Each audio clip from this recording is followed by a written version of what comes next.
Welcome to LOTC Presents Black Glove Mysteries, where every other Friday we will take you on a journey through Italian cinema, specifically giallo, but we reserve the right to take other avenues such as polizieschi, spaghetti westerns, Euro crime films. Either way, you will hear and now see us talk Italian cinema.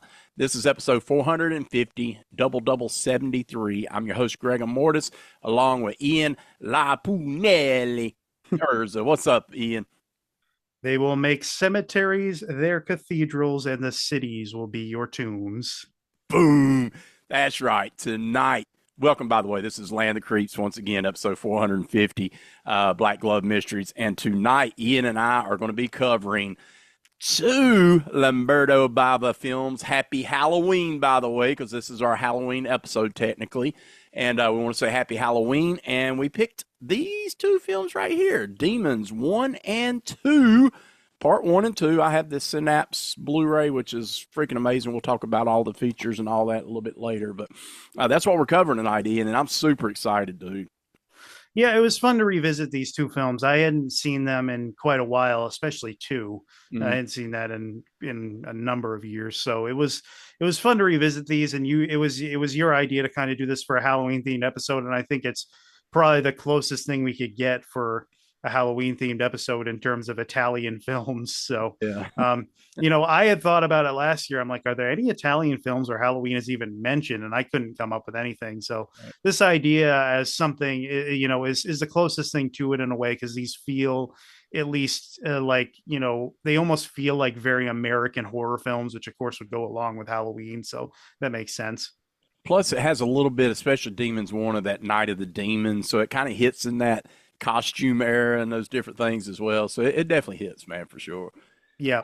But we're super excited, man, to be back. And if you're new to the channel, we hope you'll hit that subscribe button up there, and I hope you'll like what you'll hear. But Ian and I will be going through and reviewing these films in minor spoilerage. I'm sure there'll be some spoilerage, but 1985's Demons and 1986 Demons 2, produced by, which I'll talk about that in a little bit as well, Ian, Dario Argento himself, but directed by Lamberto Bava. And super, super, super awesome. I had not seen these in a while either, Ian, especially, like you said, number 2. That's the one that I had seen the least amount of time.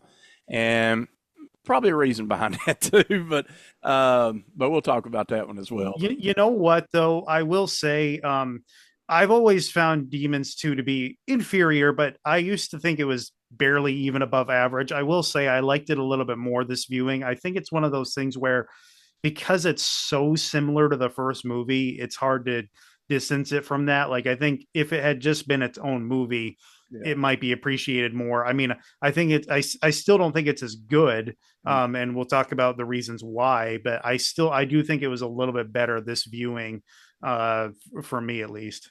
Totally agree, and my rating will probably, amount to that. But so I think without further ado, we'll just go right into this thing. We're going to talk about 1985's Demons first. So what I'll do is head over to you, Ian, and let you give us the plot synopsis. Okay, so I don't have anything fancy for this. I'm just going to take it from IMDb. That works. A group of random people are invited to a screening of a mysterious movie, only to find themselves trapped in the theater with ravenous demons. And that's about it. Yeah, that works. That it perfectly sums up this movie, because I feel like in this movie you're looking, and I'm not going to say solely, but I think it's the gore effects. It's definitely the creature effects that drives the story. In this one, for me, it's like really all about those gore effects and the musical score from Claudio Simonetti. I think both of those really makes this elevation high on this movie. Other than that, the story's somewhat weak, although I'm a sucker for movies in movies.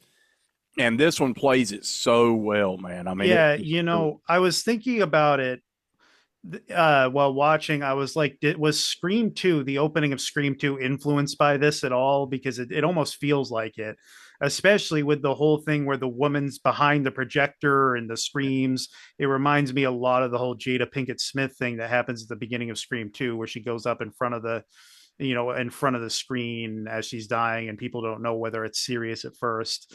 So that aspect of it kind of reminded me of the opening of Scream 2. Yeah, I could totally see that for sure. So we'll get into this one now. Basically, Lamberto Bava had come up with this idea, and they went to Dario Argento, and Dario Argento jumped on board, and they wrote the script. I was listening to the commentary, which I wanted to get to on this feature, and I'm gonna put my glasses on because I'm old and I can't see when I go to looking at writing. But the I wanted to get the actual person that I listened to on this one in because there's a couple commentaries. The one that I listened to was with. I listened to two different ones, but the one I really enjoyed. Check this out. It was audio commentary with Lamberto Bava, Sergio Stavalti, and Claudio Simonetti, and actress Doretta. All of them, and I listened to that, and of course it was subtitled. But man, I learned so much about this movie through this commentary that was just freaking phenomenal. And then it had a bunch of special features. But the reason I said that was listening to them talk about this film and the making of it and how they come up with it was very interesting. Dario once again had mentioned in some of the bonus features on these interviews, Ian, how that working with Lamberto Bava was a joy. It was easy. He's very stern. He said um, he's very like on edge, in movie time. Okay, away from that, he's a super nice, kind guy, but he really knows what he wants and he goes for it. And he really pushes to get it. And Dario said that's what he appreciated out of him because it reminds him a lot of him. It's weird because I thought they had a falling out after this film for some reason, or after the second film, He but I'm not. talked he talked nice about him, and the interviews were archival interviews from the '90s, and he talked nice about him. He said he never had any ill will toward him. He was friendly still with him, but he said he never saw himself working with him again. So it was one of those deals. So I don't know exactly what Because happened. yeah, because well, I just thought I've always heard that he was supposed to work with him on the church, and for some reason that didn't happen, and he turned to Michele Suavi, who has two different roles in this film, by the way. Yes. Yes, this is like right at the tail end of that for Michele Suavi, where he kept acting in all these little films with these directors, probably to learn more about filmmaking, and then he finally got to make a film of his own with the church. Well, Sure. and I think Stage Fright might have been before the church, actually, It was. but yeah, that aspect to it is interesting. Now, did Doretta, did she talk at all about using her own voice in this film? Because I think she dubbed her own voice. At least it Uh, sounds like it. she never mentioned that. I don't recall her ever I mentioning think she it. may be the only one who dubs her own voice because it sounds a lot like her. She's older now and has a little bit of a deeper voice, but it sounded like her voice to me. Yeah, she just had a lot of fun watching the movie and Yep. talking about the effects and the different things because she went through her prosthetics, and they talked about this. Stavati had talked about how that doing the effects of her, they didn't go all out like the one demon that was behind the screen in the movie at the beginning of the movie. They really went completely because they had the transformations, which they took inspiration from American Werewolf in London and Rick Baker, Stavati said. So that they really went all out. With her, it was a little bit more about, they did the bags where they were pumping in the fluids and doing a few things like that. But she was on screen more than any of the other demons. But he said they didn't go full out with her as much as they did with the other one. So, but with the budgetary reasonings behind the movie, they didn't go full. They could have went a lot more, but what they did, I thought was great. I thought it looked great. And Greta, man, she looked amazing. Like, dude, I loved Yeah. seeing her on screen, and I just really enjoyed watching her There character. are some nasty gore effects Oh in this. God, Like even like throat. one of the transformation scenes, like when the teeth start falling out, that kind of gets to me. Like I don't necessarily have like a thing for teeth trauma in movies, but sometimes it's like like Yeah, it gets there with you sometimes with that stuff. And even like the scene where someone's head just gets ripped off. I couldn't I had forgotten how gory this movie was because again I hadn't seen it in a little while.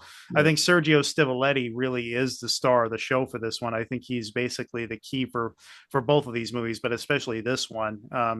And I wish he had gotten more of a directing career. I mean, the only movie that I know of that he directed was The Wax Mask, which is a pretty good film. It's He decent. took over for Fulci and Argento because Fulci died before he could direct it, and it ended up being, I would say, a pretty good film at his helm.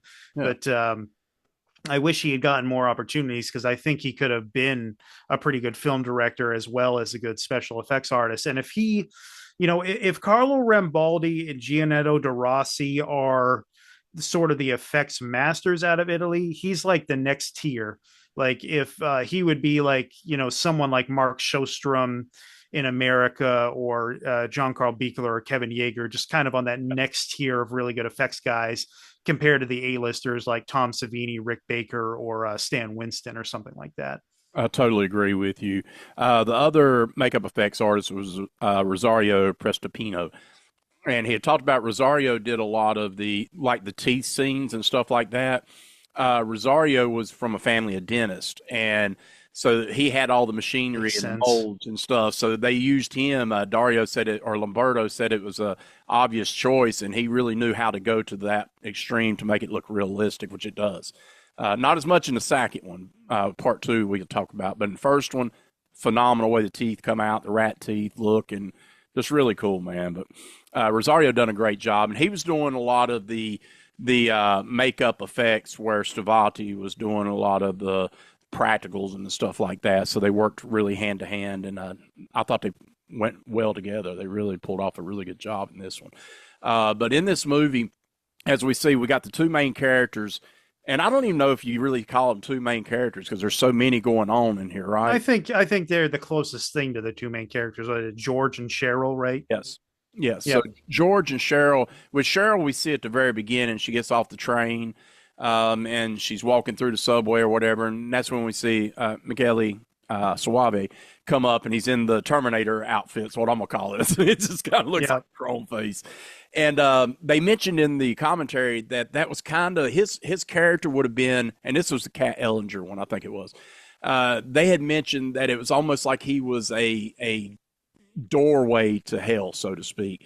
He was the one that was inviting them into hell itself, like they were basically. So she said his character kind of represented the gateway to hell, which was kind of interesting. She said that, but we see his character come up, and he's giving out all these little tickets, free admissions into a movie that they were going to watch, and that's how they end up in this theater. So I really enjoyed it. I thought George, the character George, I thought he was cool, man, and that's played by Urbano Barberini. And he's gone on to do a few other things too. Nice little run there for him because he Yeah. was also in opera, played a very big part in opera. Mm, He actually ended up being in Casino Royale, the 2006 Casino Royale with Daniel Craig. I don't remember exactly the part he played. I think he played one of the guys at the card table during the whole Texas Hold'em scene. I think he's one of the guys at the table. I think part of that film was filmed in Italy, so it makes sense. But he is in that, and I think he is noticeable in it. He's not like just a blink and you miss it part. Yeah, that was something that I drew attention to because I was thinking that he had been in a lot more roles, but he hadn't. It's not like he's been in a ton, but he's definitely done a little more than most of the others in this film. Some of them only did 2, 3, 4 titles. He kind of reminds me of Thomas Kreutzmann. He has a similar look to him, I think. Yeah. Yeah, good looking guy. And then, of course, Cheryl, played by Natasha Hovey. I thought she was good. She was serviceable for her character. Where they go with her, I thought was good. Ken played, I think she was 17 at the time of filming as well. If not, she was barely 18. yeah, you could tell she was super young. Ken, played by Carl Zenny. I thought he was interesting. I liked his character. And Yes. the one thing I liked about him, too, was he kind of had that pretty boy look. But he becomes almost like a hero to some of the extent of this movie, and then he doesn't become a hero. So he's kind of in between on that one. We saw him as the guy in the wheelchair in Delirium, also Mhm. directed by Lamberto Bava. He is the brother of Veronica Zinni, who we saw as the little like demon girl in Macabre. Okay. Yeah, Oh, yeah, and they look so much alike. They mentioned yeah, that. they have a Yeah. similar, they have a resemblance. Yeah, And the character of Nina, now, I didn't know if you knew Bettina Ciampolini. She was the punk girl, kind of like the Linnea Quigley of Return of the Living Dead. not as She, attractive, but yeah, yes. but she's actually married to Ken. In Oh, real life. interesting. Yeah, Okay. so they're actually husband and wife still, and I thought that was interesting. And so you do have that little side note on that one. The cocaine scene, oh my gosh, that's always funny to me. Like it's what does the guy say? Something like there's some snow on the mountain or something Yeah. like that. Bro, the fact Snow that on they the got a whole can of Coca-Cola with a straw and it's cocaine, I was like, dude, yes, how and coke did like sue them? And like Bobby Rhodes, Lino Salem, who plays the leader of the punks, I think his name is Demon, if I'm not mistaken. I think it literally just is Demon or something like that. Right. He comes back in the second film as the guy at the front desk of the high-rise building. Yes. So, like Bobby Rhodes, he comes back into the second film. Which I thought was interesting. I was like, dude, Yeah, as soon as I started watching the second one, I'm like, hey, wait, but they're not the same characters, so whatever, yeah.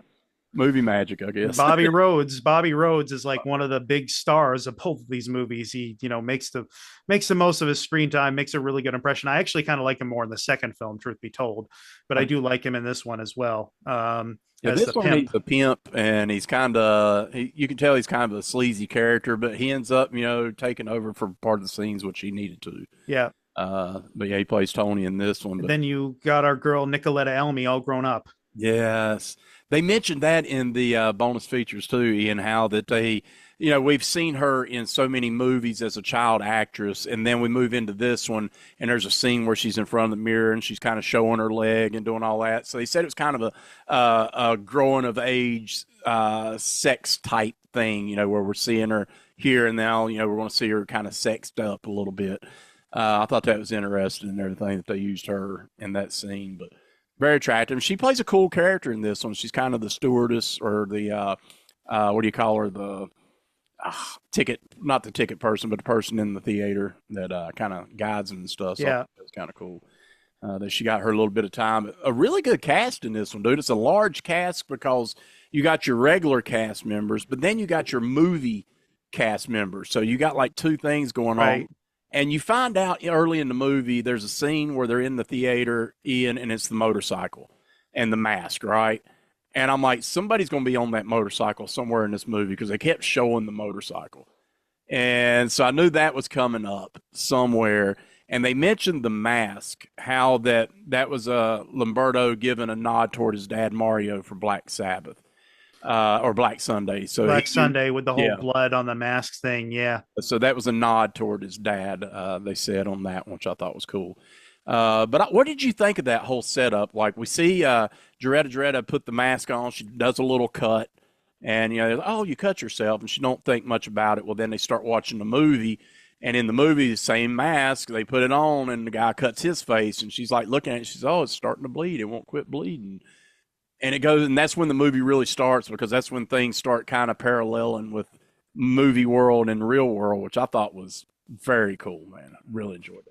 Yeah. I mean, I think it's a very interesting idea and it's executed very well. It's just a very interesting thing to do in a movie. And I don't know too many other movies that have done something quite like that. So I think I think it's really cool and really well done.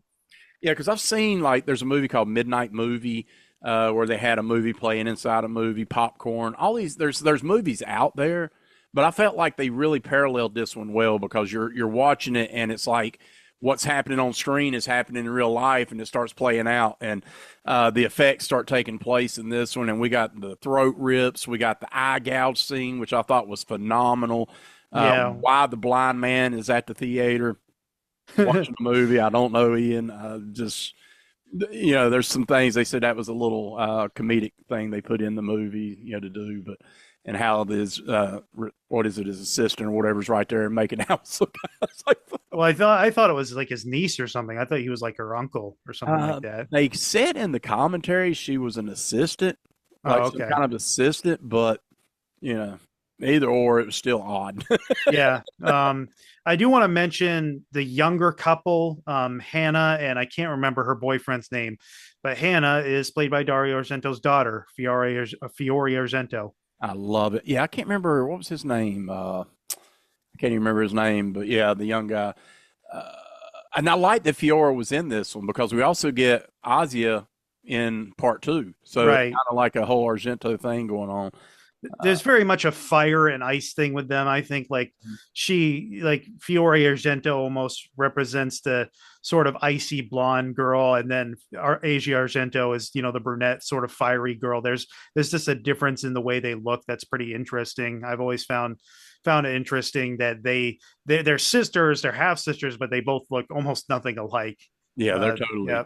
Yeah, you would not putting them side by side. I would never put them as brother or sister at all.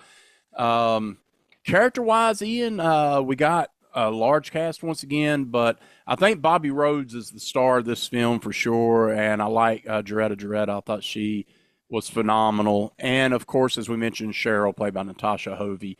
And then the main guy, the George character, Urbano Barberini, man, the motorcycle.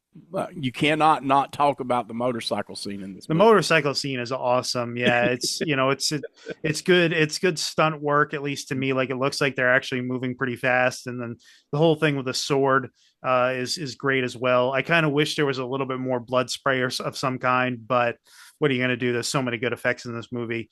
They may not have the money to do it. But it's still awesome, like and the music. I mean, the soundtrack in this movie is amazing, and it's really appropriate. Like it doesn't, as much as I love Phenomena, it's my favorite Dario Argento movie. There are times when that metal soundtrack almost feels out of place in that movie, whereas in this movie it doesn't feel out of place at all. No, it definitely drives it. And that was something Claudio Simonetti was talking about. This was actually his first, technically his first solo project as far as his music. And I thought that was interesting. But he talked about how that they, you basically got two scores going on here because you got a lot of metal music too, which they took from, some really popular bands such as, you got Motley Crue in here, you got Accept, you got some of these bands that are playing Saxon, which I thought was an interesting choice, and Billy Idol. Yeah, Billy Idol. And looking else, what else do we have? We had Pretty Maids, Go West with We Close Our Eyes, Rick Springfield in here, which was interesting. The Adventures with Send My Heart. So really cool soundtrack, and his soundtrack score and with the metal soundtrack score just paired together was just chef kiss to the sky, man. It was just so awesome. It was so, I don't know how to say it, just mended well with what's going on with the demons and the action, because there's a lot of these lots of people in a confined area, and it's really super hyper, and then you put that metal music, just really get your senses going, man. Yeah. I think, Ian, we should talk about the eyes as well, the demons. I thought that was, Yeah. and I'm talking about the light eyes, not necessarily the contact eyes. Yeah. So that I thought was really well, and I'm sure you know now how they reflected. I was like, how are they doing that? Like, I want to know how these eyes are glowing when they're coming up, especially that one scene. You got the lights and you got the fog machine, and they're coming up the stairs in the cinema, and you see them running. And I thought, wow, how are they doing this lights? Yeah, I could not. And then I had to look it up, and I'm like, okay, there it goes. But reflector paper, and it's shining off, and it would shine off the cameras, which would give them that, which was genius. Another fun aspect to me is the whole thing, how they were stuck there, right? They couldn't get out. Like there was that room, they find a room full of bricks at one point. They're like, how do we get out of here? Like I thought that was a very sort of gothic and sort of almost like medieval type thing, an element like that, so to speak, where it's like we're stuck in this theater, there's nothing you can do, and you really buy it for some reason. Like it just works in this film, this idea that they can't get out. And of course there's the punks on the other side who end up getting in somehow, which is really fun. But yeah, I like that element of this film a lot as well. Yeah, I love how like Bobby Rhodes' character, when shit starts hitting the fan, and we see a lot of the demons are starting to turn, and it's basically through scratching, through biting, through whatever they're turning, right?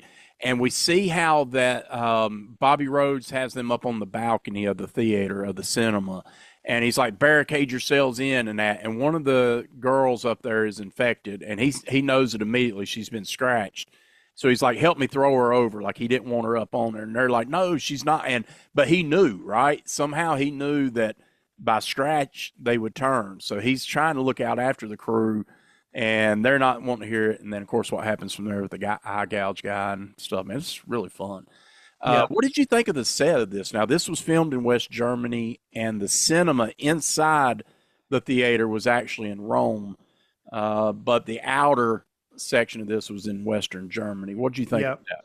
I thought it's had some really good West Berlin location work. I thought the location work in this one was a little bit better than in the second one, honestly. Agree. Um, and I thought that the set allowed really good opportunity for like dark light contrast colors, which again is not something you see as much of in the second one. The second one is a little bit more generic. This one, I thought I was surprised at how good the cinematography and some of the colors were. Agree. Yeah, looking back at it. Yeah, I totally agree. I think that working in Lamberto Bava chose, Dario said they chose Western Germany. They were on kind of a scout vacation type thing, and Lamberto loved Western Germany. Now, Eastern Germany was a whole different thing. There was no filming going on in Eastern Germany. I guess it's a different society. They did go over as tourists, and they said once people saw that they were tourists, they were coming up to them, asking them, like, what's it like out there? So obviously they're being taught certain things and not being able to be told about the outside world, so to speak. But Western Germany was a whole different scenario, and he said he really enjoyed it, and Lamberto loved Western Germany, which is why he filmed over there. I thought the cinema itself, what was it called? The Metropole. I thought it Yeah. was a cool little building. I thought the outer side of it looked good. But once you got inside, man, I loved it because it's like you're putting yourself in a confined space. There's a lot of places to run around, but you still felt confined. They used curtains a lot in this movie. I think that's for the effect of people. You never know what might be behind the curtain, what might be hiding. So I felt like they used curtains a lot, which I thought was interesting.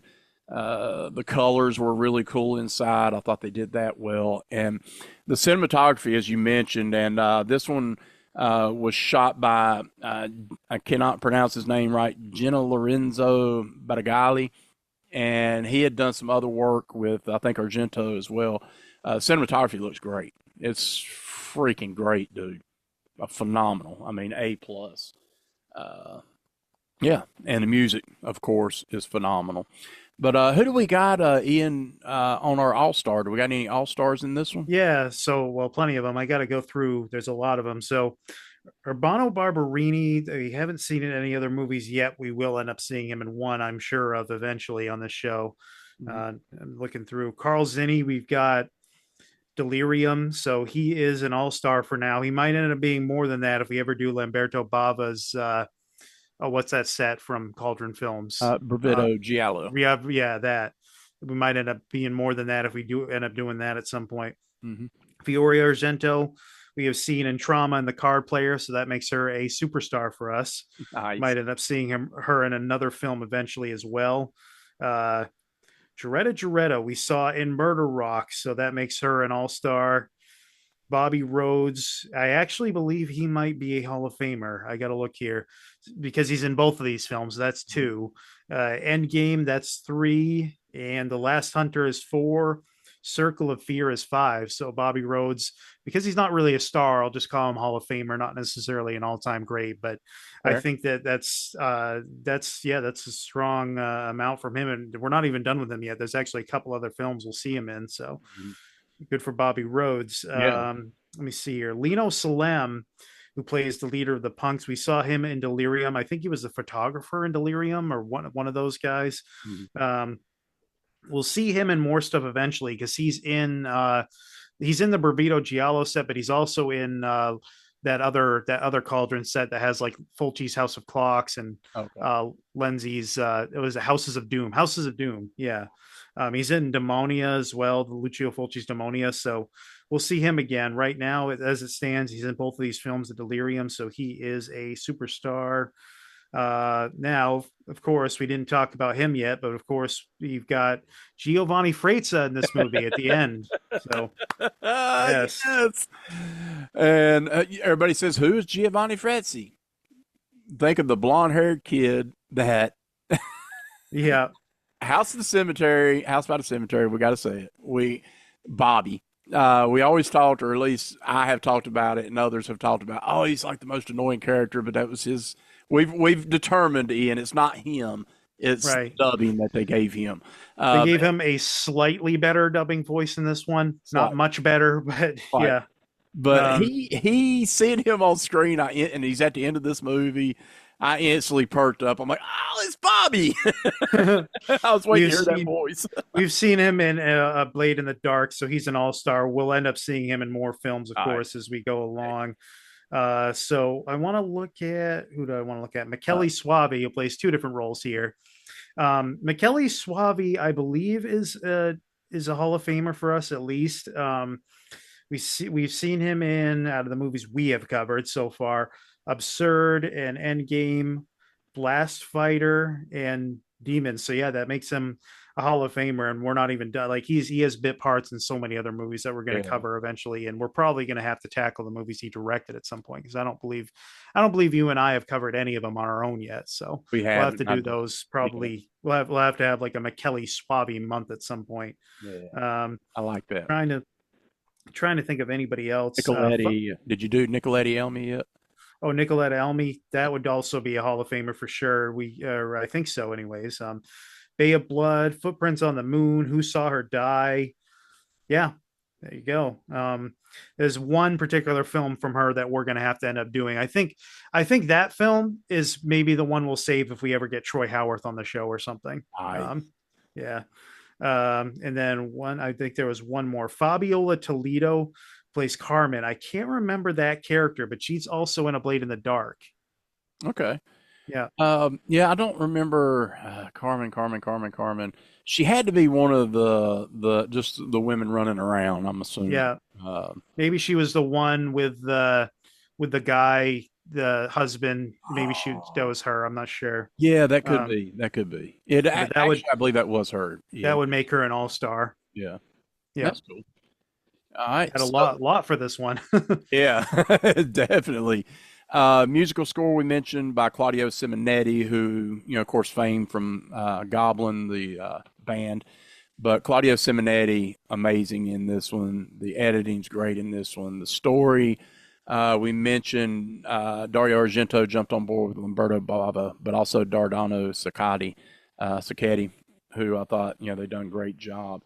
Let's see if I had any other notes I wanted to. Oh, there's a scene in here, Ian. I wanted to know how they did it. There's a scene once all the transformations start taking place. There's a guy that goes face first into the ground, and his face hits the ground, his teeth come out. You know what I'm Yeah. talking about? A little bit of blood dripping. Yeah. And I told Pearl, how in the hell do you do that and not break your jaw, right? Well, listen to the commentary. I found out what they did. Lamberto was talking about they did it in reverse. So they Oh, basically filmed it from the ground up. So I was like, oh, okay. Because it looks so dramatic. It's such a thump in the ground and the teeth starting to blood. And I'm like, ow. But they filmed it from there up. So I was like, okay, that makes sense. So if anybody wanted to know how that happened, that's how you did it. I had Kevin. one note on Dubbing Corner. Yeah, definitely let us know that. So Pat Stark dubbed Sally Day as Liz, who is the assistant woman or the niece, whichever one is correct, to the blind man. So there you Yeah. go. Okay. Which I thought the dubbing was great in this one. There's three different versions on this disc.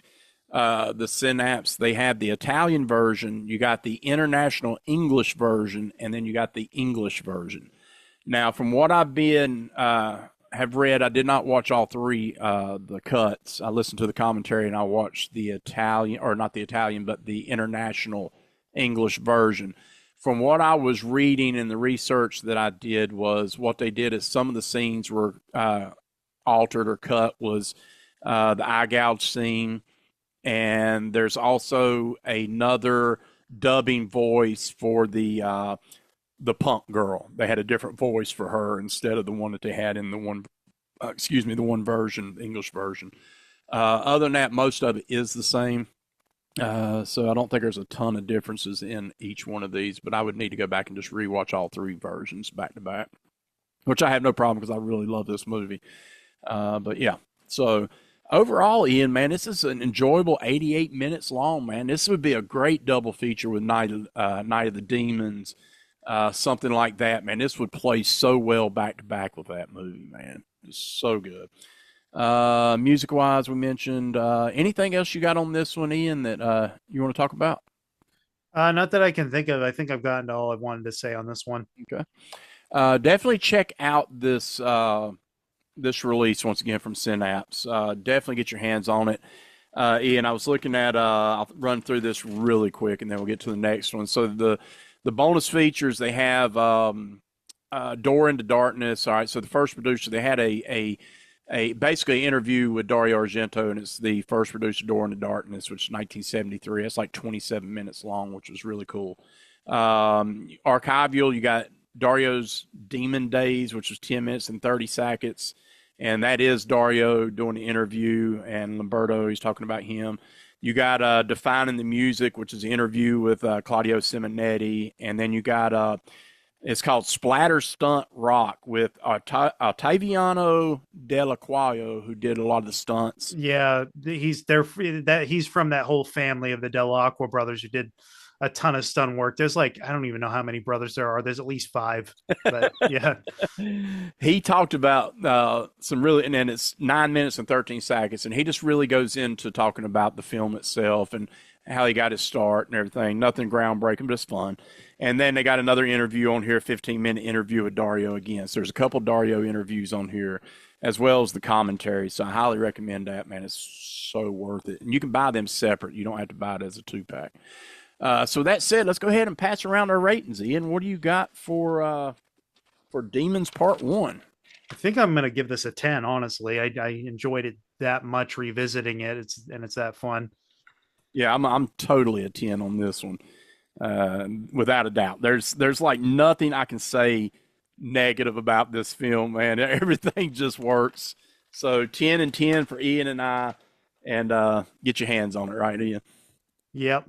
All right, so let's go into Demons Part 2 from 1986. And what do you got for a plot synopsis on this one?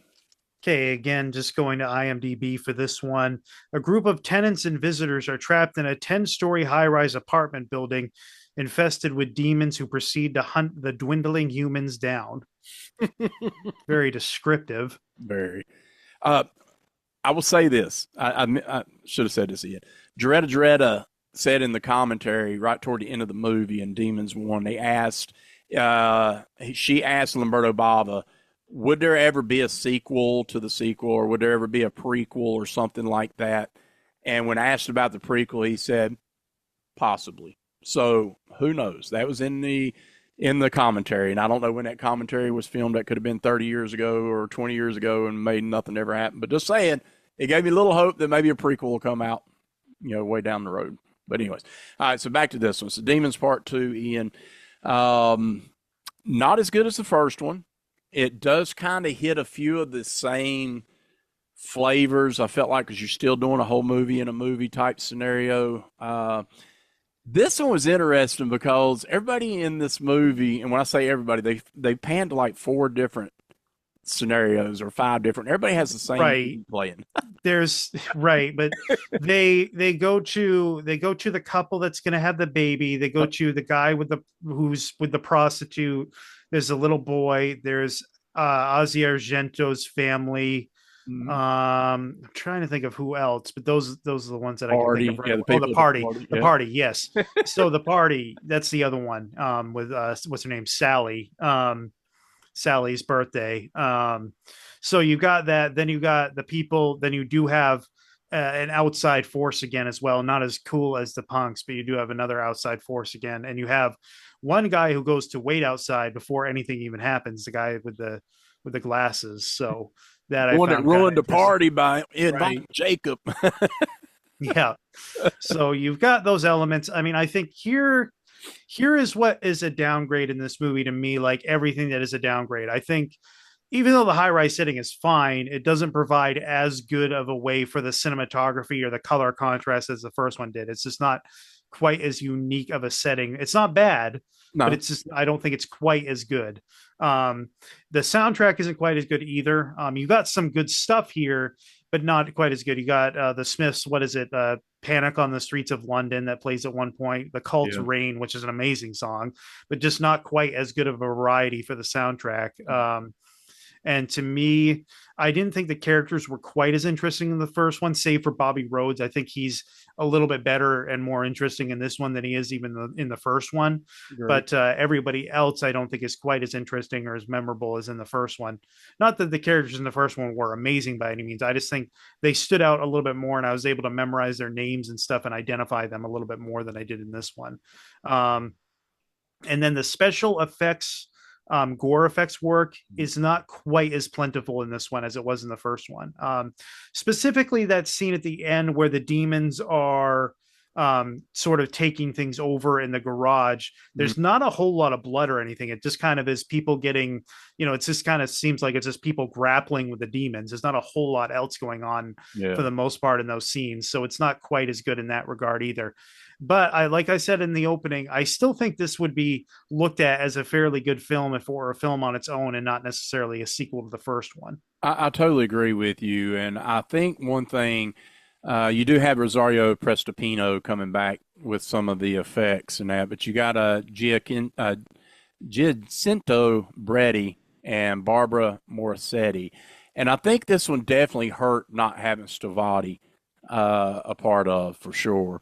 I think his direction, not taking anything away from Rosario, but I totally agree with you with having less memorable characters, and I don't think it's necessarily the acting. I just think it was all over the place. This one was like a really jumbled up mess compared to the first one, and that's hard to say because there was a lot going on, but I felt like it was a little bit more cohesive with everybody's in a cinema, everybody's doing this. This one you had different families going on. You got the little boy by himself who answers a phone. Oh no, mommy's not here. Daddy's not here either. I'm here all by myself. And it's like, what in the world? Like, why would you tell anybody on the phone that you're by yourself and you're like 8 years old, kid? Like, that's freaking. But anyway, so you got these scenarios going on. So I think they spread it out so far, and it's kind of harder to keep it all coinciding together. So I think that kind of hindered a little bit. Sally, played by Coralina Catalelli Tassani, wasn't horrible. The effects of her turning demon, which was very animatronic, looked really funky and hokey. There's a lot more morphing effects in this one than there was in the first one, because you even see it within the movie that when the demon comes alive, it's much more of a morphing effect than what we saw in the first one. Totally agree. And I think it hurt it a little bit, honestly. To me, it just felt like a little bit. I didn't think it was bad, but it wasn't. Yeah. I mean, there's still some gore effects in this one, but this one is a little more. This one might have got a 14 rating. I don't even know if this one even got a hard rating in Italy. They do like a VMA or a VM rating. And you had like a T, I think it is, or something like that, which would be basically G, and then you got a 14 and then an 18. I don't think this one even got an 18 rating. There's no nudity. The gore is a lot less than what you saw in the first one. You got that goofy creature that comes out of the one person that's kind of very Gremlins-esque, actually, more so. Little cheap. I don't know if I find it amusing or annoying. It's kind of like somewhere right in the middle for me with that. Yeah. To me, it was a little more annoying. And the little kid, which ends up being kind of the cover, the demon. I thought the effects on him were good, though. That was really good, but seeing this kid running around, I got a little bit of troll. I got a little bit of leprechaun. I got a little bit of these scenarios going on in my head, and I'm like trying to. It doesn't quite work as well as the kid in Phenomena. I thought the kid in Phenomena was really scary. 100% agree with you. 100%. I agree with you on Bobby playing Hank, the gym rat. I did like his character more in this one. And all the gym, you got that one scene where they're in the gym, everybody's lifting weights. You got all these bodybuilders and everything. Yeah, like throwing the weights and the dumbbells at the demons. I thought that was really funny. Hey, what are you going to do, right? Just say, right. I'm going to throw these dumbbells at you, you dumbbell. Who else we got in here? Asia Argento, her first role. Super awesome seeing her on screen. She was, like they said, 8 years old in this one. And seeing her and where she's gone on in her career with Dario and others, I thought was interesting. Once again, Sally was manageable. I don't know, man. Lino Salim, who played in the first and came back as the security guard in this one, did that Yeah, throw you off immediately seeing him? a little bit. Yeah, It because it did me was as one of well. those things. Yeah, I was like, oh, there he is again. I Wow. had forgotten that he was in it again. Yeah. And I was thinking in my mind, like, okay, are they going to tie this in as the same character? But then we find out no, and Bobby knows. So it's kind of like, well, whatever. But it just kind of threw me off a little bit. But the party itself, so we got this party going on. We got Sally in her bedroom because she's pissed off because the one kid, told her ex-boyfriend or boyfriend or whatever to come to the party, which pissed her off. She's like, I want everybody out here. And she goes to cry in her bedroom. And that's when she's watching the movie, and we see the scene where the demon comes through the TV, much like The Ring. Uh, so you got that scenario, which I thought come off a little honky and wokey and just a little, I don't know, just that effect didn't work for me at all. But whatever. So we get that scene that's kind of a jump scare. Did you ever feel scared in this one? Um, Not really. Compared to the first one, no. Yeah, agree. I was just wondering because I think they were trying to go for some scare value in this one, but it just never played that way for me. It just never. It just felt like a goofy film. Now, keep in mind, I really enjoyed this movie. I'm not saying I dislike it. It just comes off a little goofy to me. It's I look, mean, I thought the elevator scene, if any scene was kind of scary, that might have been it. Like the part when he's trying to go up, like you don't know if the elevator is going to crash into him or whatever, and mm, if he's going to fall from wrestling with the demon, when they're on the wires and everything. So that was probably the most one of the more tense moments of the movie to me. agree, agree. Let's see what else we got in this one, Ian. Music wise, we got Simon Boswell doing the music instead of Claudio Simonetti. Not back on this one, Good and score, but a yeah, downgrade. Yeah, definitely a downgrade. And I think the metal music or the music used in this one is a downgrade as well. So I just think for whatever reason that just didn't really hit as well as the other. Um, I don't know, man. What do we got in here? You got Hannah played by Nancy Briley. Antonio Canafora playing Mr. Holler. I can't even tell you when I'm looking at the cast right now. the Hollers are the Ozzy Argento's parents, both of Okay. them. Okay, great. Nancy Briley is Hannah. She's like the pregnant girl. Okay. Yeah. So I'm just like in my head, they just blend. It's like none of them stood out enough for me to really remember who's who in this one. But yeah, but it's still fun. And I think It is, yes. the budget in this one had to be even less than the first one, which was the It first must one have been. massive. It's probably why we don't see as many gore effects. For sure, for sure. What do you got on the dubbing corner on this one? Anything? I did have a couple on this one. Let me go to it. Demons 2. So I got Frank von Kugelgen dubs. Let's see here. The Ozzy Argento's parents. What's their name again? The hollers. The Hollers, yes. Um, so Ingrid, or no, sorry, Ingrid's father, Antonio Candafora, uh, as the father, and then Helga Louisia Pasiga, Helga Holler is dubbed by Pat Stark. Let me see if I think I had a couple others as well. I think Larry Dogan is dubbing the narrator of the movie within the movie, and then no, there's nothing else. I think I just took a note maybe at one point that I think I heard someone dubbing someone, but that's it. There were a couple more on this one than there were for the first one. The only thing I have on Hall of Fame, because we already went over Bobby Rhodes and Lino Salem, I had Ozzy Argento has now become a superstar because she's been in 3 movies that we've done: Stendhal Syndrome and Trauma, and this one. Okay. Um, that won't be it for Ozzy Argento, I don't think, on the show. I think we'll end up covering a few more films with her, although she's not in quite as many Italian films that we're going to cover on the show than you would think, but she's still in a few more that we're going to cover. Okay. On the special features on the Blu-ray itself, I started listening to the commentary, Ian, on this one. And let me get this guy's name here because I'd never heard of him. Maybe you have. So the commentary was from Travis Crawford, film critic. I've heard of him before, and I feel like there may have been an Arrow Video film where I listened to his commentary. I can't remember the exact one. I think there was a Giallo where I heard him do a commentary. I remember it being fine from what I remember too. Yeah. Not didn't like stand out, but it wasn't bad. Yeah, kind of like this one. I'll be honest, like I started checking out, was not feeling what was being said. It was a little bit more of, um, I mean, the first 15 minutes of the movie, he's doing background, and we're not talking about the movie. So it's just a lot of, I just wasn't really feeling, and nothing against him personally. If he's watching this, hey, not knocking you at all, but to me, it just really, I didn't much care for it as far as the commentary itself, and may have just been me. But the what I did like in the bonus features, there was a lot of bonus features again, and there was some archival as well.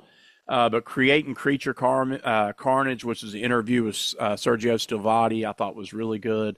The Demon's Generation, which was from Roy Bava, who Fabrizio, which is Lamberto's son, they had a good interview with him, a longer interview, which was interesting. And then you got the Delirious Legacy of Demons 2 with Lamberto Bava, a soundtrack for Splatter, which was the interview with composer Simon Boswell, Together and Apart, a new visual essay. So they did have a lot of features on this one, Ian, that were fun. They were interesting. Most of them lasting the Together and Apart, which is space and technology, 26 minutes and 36 seconds, man. The Creature one was 20 minutes and 29 seconds. The Fabrizio or Roy Bava was 34 minutes. 15:59 Wow. was Lamberto interview, and then 27 minutes with Simon Boswell. So you got a lot of time with these Yeah, guys. a lot of content there for Yeah, sure. definitely. And some of it good, some of it was a little whatever.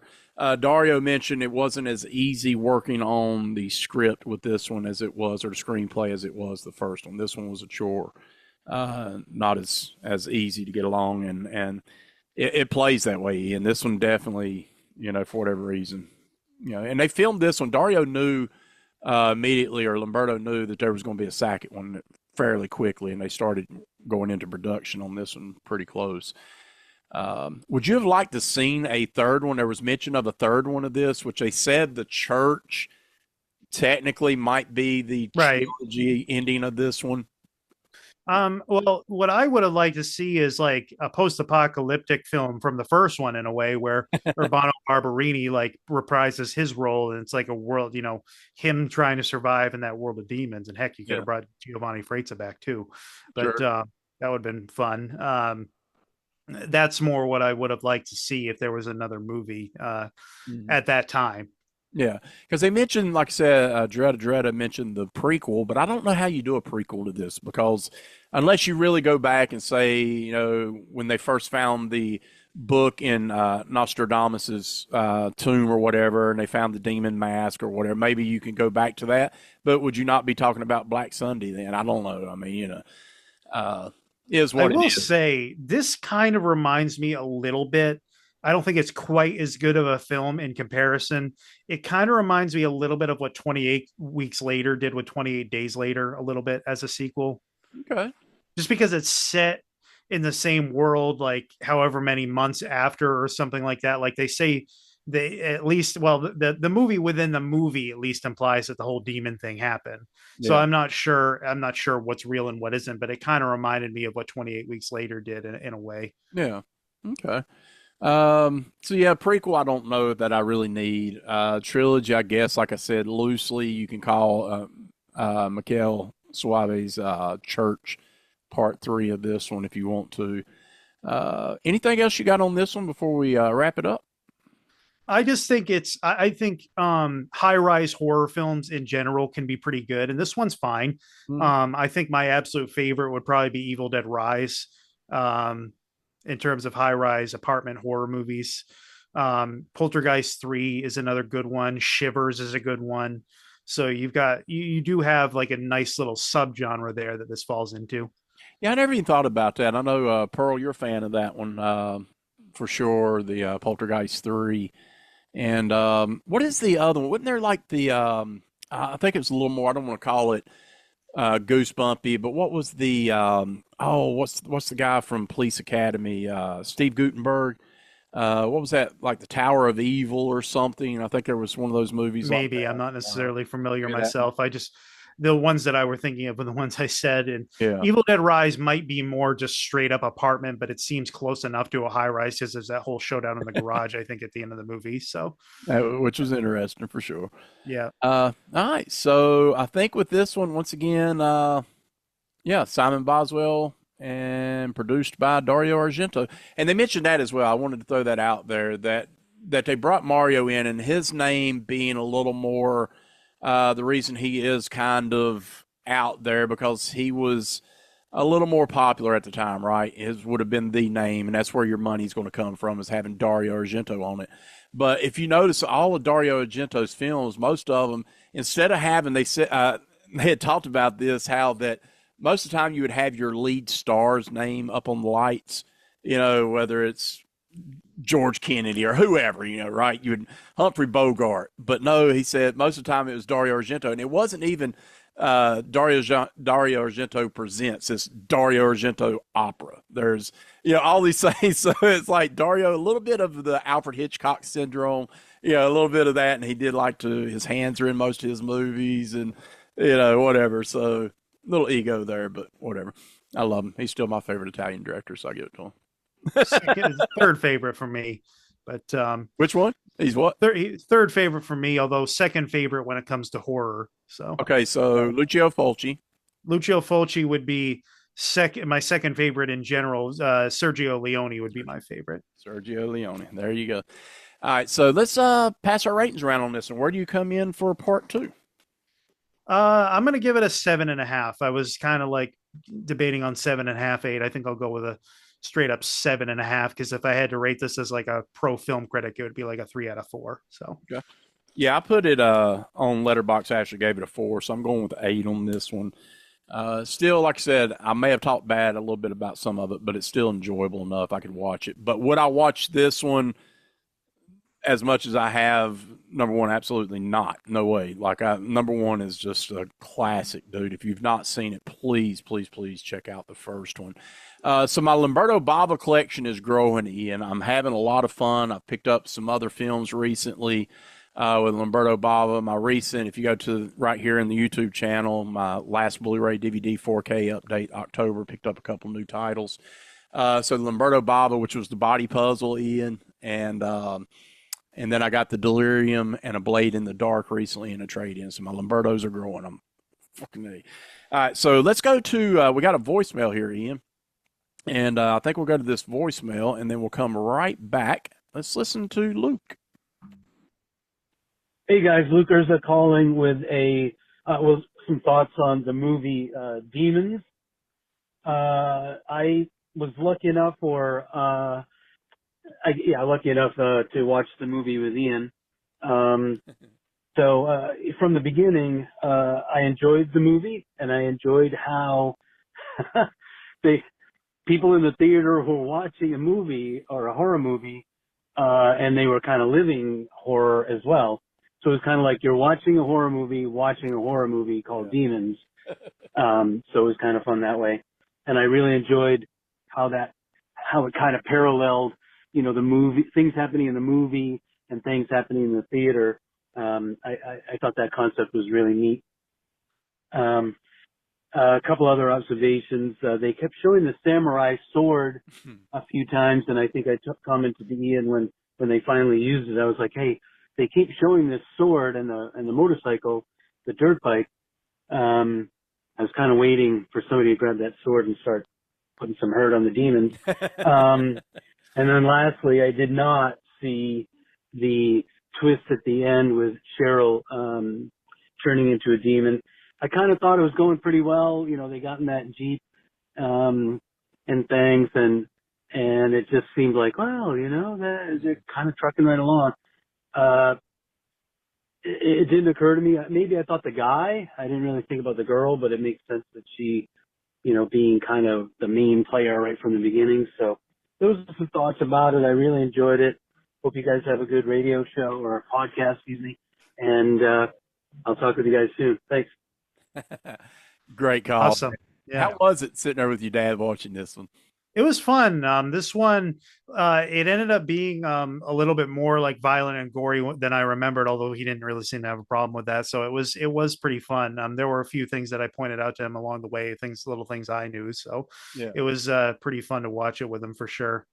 I love it. Some of those gore effects in that first one, man, made me queasy a little bit. I'm like, oh, yeah. God, the pus out of the face, and yeah, the green blood ooze is phenomenal. I love the green blood. It just really amped it up a lot, dude. Just such a fun movie. So, Luke, thank you for calling in there, man. I'm glad you got to sit there with your son and watch this, man. That's freaking awesome.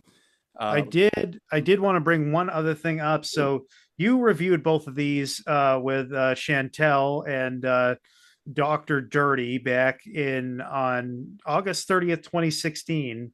Your original rating for Demons was a 7.5. So that's obviously gone up. Oh, yeah. Dirty's rating was a 7. Chantel's was a 9.5. For Demons 2, Chantel gave it a 7. Joe gave it a 6, and you gave it a 6.5. So it's gone up both times. I love it.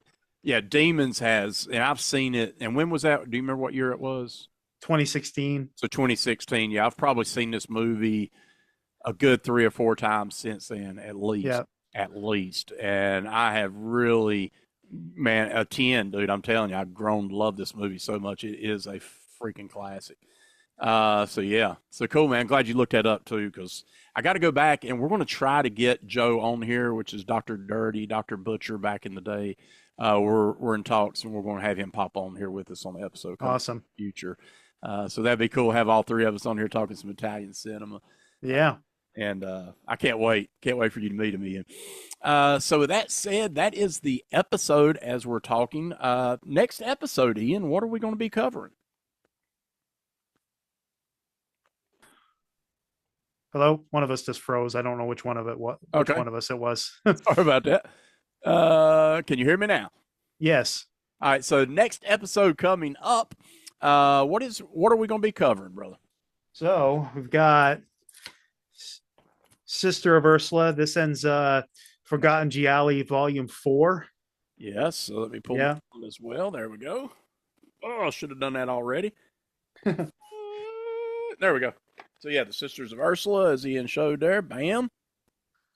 And then we've got Eurocrime movie, Mad Dog Killer, also known as Beast with a Gun. So, I love it. Beast with a gun, Mad Dog Killer. And those who have seen Quentin Tarantino's Jackie Brown might be slightly familiar with this film because it plays in that movie. There's a fun scene where it's on the television that Bridget Fonda is watching, and Samuel L. Jackson comments on the movie. There's a scene where it's just Helmut Berger walking towards a screen, and Samuel L. Jackson says something like, "Is that Rutger Hauer?" And Bridget Fonda's like, "No, it's Helmut Berger." Helmut Berger. I have not seen either one of these movies, so these are going to be first time watches. This Mad Dog Killer, Marissa Mel and Helmut Berger, but it says cram as much violent action into 90 minutes as human possible. I like it. I'm super excited, and I'm really excited about the Sisters of Ursula. I know. So am I. This whole set so far, man, from Vinegar Syndrome Volume 4 is a banger. Man, it's sleazy. It's great. The first 2 were awesome. We've talked about them a couple episodes ago or last episode, which was the, Arabella, and then The Killer is Still Among Us. Great set. This has been probably one of my favorites so far out of the series. Might be my favorite overall. Yeah. Absolutely. So that is what we're going to be covering next. So you want to stay tuned for that. If you have a way to hunt these down, do that. Or if you want to go ahead and pick them up, they are still doing, as we're recording, I don't know how much longer, but I will say that Kino has, they went ahead and expanded. They were doing a fall sale, which is where Ian and I picked up the Mad Dog Killer for $2.99. As we're recording, it was supposed to have already ended. They went ahead and extended it. So I don't know how long it may still be going right now. If the sale is still going, man, pick up Mad Dog Killer for Are you $2.99. talking about Kino or MVD? I mean Kino. I'm sorry, Kino. They were still having a sale going, or was Oh, this okay. MVD? This is No, MVD. MVD. Yeah, MVD. MVD I'm was sorry. doing the Blue Underground sale. Yeah. Yeah, MVD. Sorry about that. So go to MVD and check out their sale. They extended it a little bit longer, I think, Ian. So if they did, you can go ahead and get this for $2.99. If not, I'm sure you can find it out there. But check these out. So we got The Sister of Ursula and we got Mad Dog Killer on the next episode. I hope you have enjoyed this show. If you have not subscribed, once again, I hope you subscribe to the channel. We've gotten a few new I don't know what you call them, subscribers. Yeah. So we appreciate that, and we'd love to have a lot more. And you can check out all my other shenanigans. I am going to do a video where I go into whatever Wilmington, and I'll video the stores I mentioned in our Blu-ray DVD update, and I'll show you some of the movies they have for sale in there. So that'll be coming up probably this weekend, so stay tuned for that.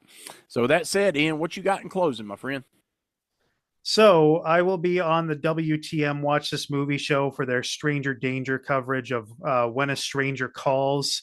That should be released fairly soon. I'm not entirely sure when, but it will be fairly soon. I'll definitely post about it when it releases, and I'll bring it up on the show when it does as well.